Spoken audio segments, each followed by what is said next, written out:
I don't think it is. But there's some of these motherfuckers out here doing this behavior. So who is it?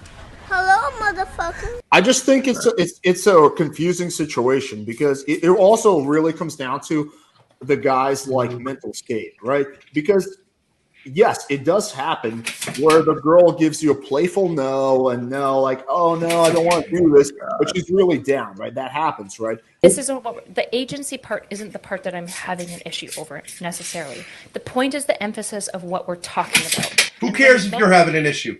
What is your problem? Why come on here and scold everybody?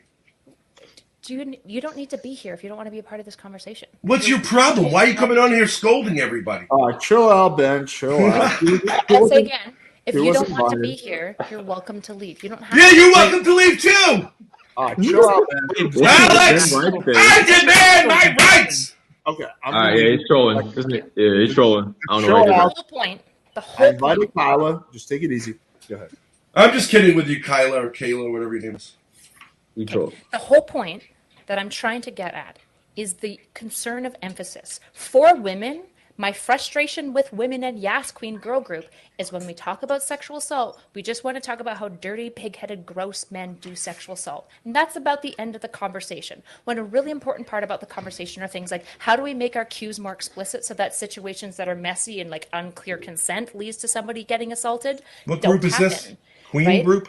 When we talk to women, we should be talking about like safety and risk factors. So like doing things like, when are you drinking and why and how?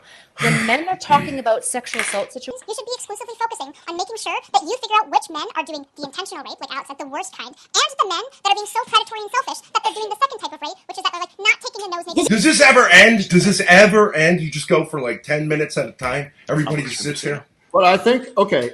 I would say, I'm on stream just so you know. Make a quick point, and we'll bounce it around. That's how guys talk. right away. Am I right, Science Monk? That he was being predatory. It's entirely possible that dude was being a predator, right?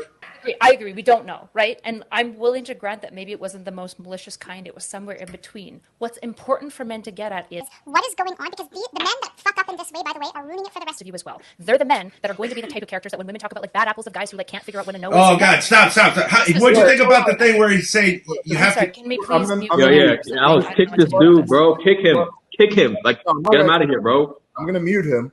No, kick him, bro. He's not gonna stop, bro. Kick him. I'm gonna kick him. Relax, Q2. I'm just going to mute him, let Kyla finish, Ben, and then you can respond. Go ahead, Kyla. God, I don't even remember what I was saying. So if I could be generous to you, I think where we're missing each other is, I understand that you're talking about this idea, which is that like we're not really precise about rape and sexual assault, and sometimes we'll weaponize the word rape where it's like where sexual harassment was actually occurring, right? And that's a problem because it leads to a dilution of the word. Would you agree with me? Yeah. Okay, so I hear you. So what I'm saying is that conversation is valid. That conversation is a worthwhile conversation to have. The issue is you need to be mindful about the context in which the conversation is occurring. And after a woman comes on and talks about her personal experience with sexual assault, I'm saying that's not the venue where I think it's most appropriate to do it, because this does lead to... Who cares what you think's appropriate? Why do we have to all care what you think's appropriate? If you don't want to be here, you can just leave the panel. If you would not like to hear my thoughts, just exit the panel and close the YouTube channel. Okay. Ben, are you on something? Yeah, Ben's off today. It's usually funny.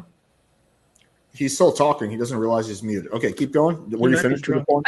That was basic. I think Science Monk was understanding what I'm saying. It was basically. Can I ask Kyla a question? Can I ask Kyla one question? Just one question. Yeah, go ahead. Kyla, you said this chick was talking about if you're already inside of her and she withdraws consent. You don't think that's ridiculous? I mean, you acknowledge that's utterly ridiculous, right? That's not what happened, though.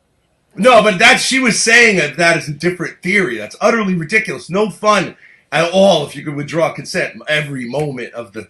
I mean, you gotta shit or get off the pot. No, like a girl. That's not what happened in the story that we're talking about. No, but she brought up that story. She brought up that scenario, and I'm sure you and your Queen group analyzed at what point you could do that. Look, I don't think anybody should have sex before marriage, but it's no fun if you're gonna do all this fucking analyzing. Kyla, I can tell you're the type of girl who likes it hard and without consent, obviously. I just realized, you know what? I apologize to the Playing with Fire community. Ben Thorpe came on here and reminded me that there are pigs and monsters and gross shit out there that we should ignore.